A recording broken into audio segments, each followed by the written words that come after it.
Two sets of siblings happily filling baskets with candy. Julian and Harrison, and Caden and Nolan. They're about to be sent to a room with no adult and a very real-looking gun. From our watchmobile, their parents cross their fingers, hoping none of their children will touch the gun. I lost something. The research assistant tells the kids it's time to take a break. So you guys can go ahead and get started on your snacks. They race over to the other table, and within seconds, Julian spots the gun. And then he reaches for it. Will his hands-on training make a difference? Can't touch it, remember? Can't touch it. I need to go tell them. He gets the group to run in search of the research assistant. Here's the gun! Here's the gun! I need to That didn't take long. Yeah. How are you feeling about how I'm your a kids reacted? Proud mama. I'm a Yeah. proud mama. Julian's initial reaction of stepping back, you know, sort of telling the other kids, we're not doing this right now. I'm really proud and relief. Yeah, Relief. I bet. So the behavioral training may have made a difference. I think it really did. I think education is so important, really important. And yes. We tested other kids from that same role-playing class, like these two friends. They spotted the gun and ran for help.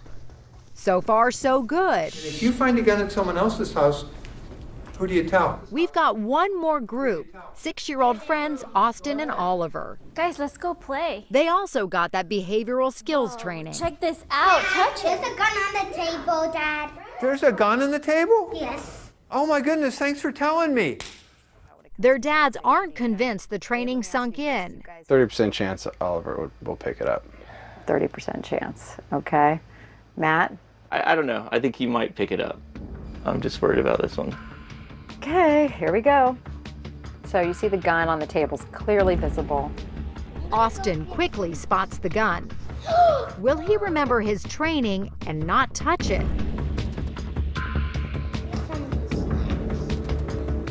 Gun! Oh, no! But the laughter doesn't last for long. He's got his finger on the trigger. Which is unbelievable. It's in a battery. Remember? Oliver's dad looks relieved. His son's warning seems to jog Austin's memory. Oh, I gotta go tell him. We have to go tell him. But Oliver stays at the table, and then...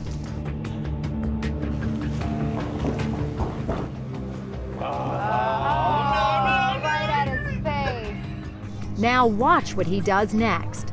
Oh. Oh my goodness. Oh, well, he...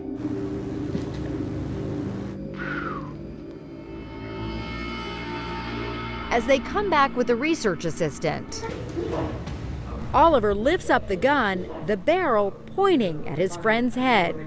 Oh my Yeah. gosh. He just, You laugh, But but it's because not we funny. know it's a situation where we're testing them, but if that were real. yeah.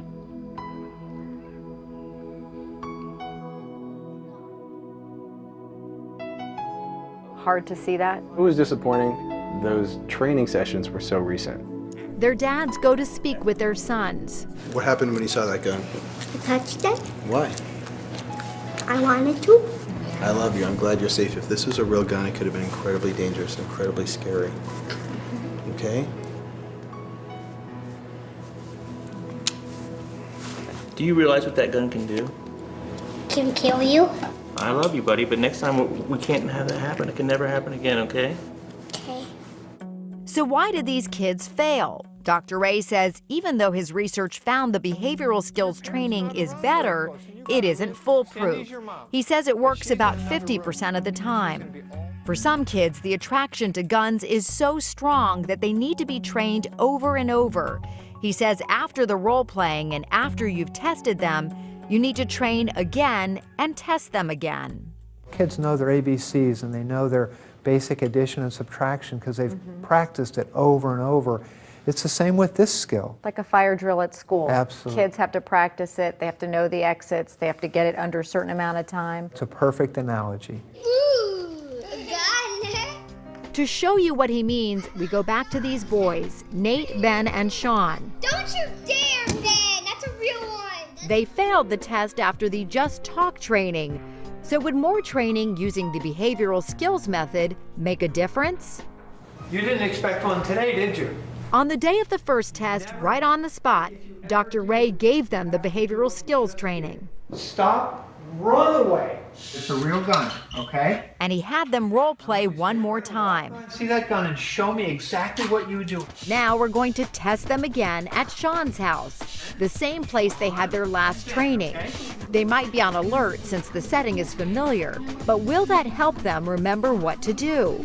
We've got hidden cameras rolling upstairs and their nervous moms downstairs. So you had a training again with Dr. Ray. And how did the boys do then? They did really well. He emphasized it a little bit more, you know, to take it one step farther. And They did some role playing. I think they took Dr. Ray seriously, and hopefully it'll stick. It's been more than 3 weeks since they failed the first test. Let's see what happens.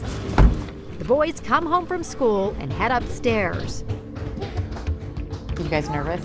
I am a little bit. Of course. Completely nervous.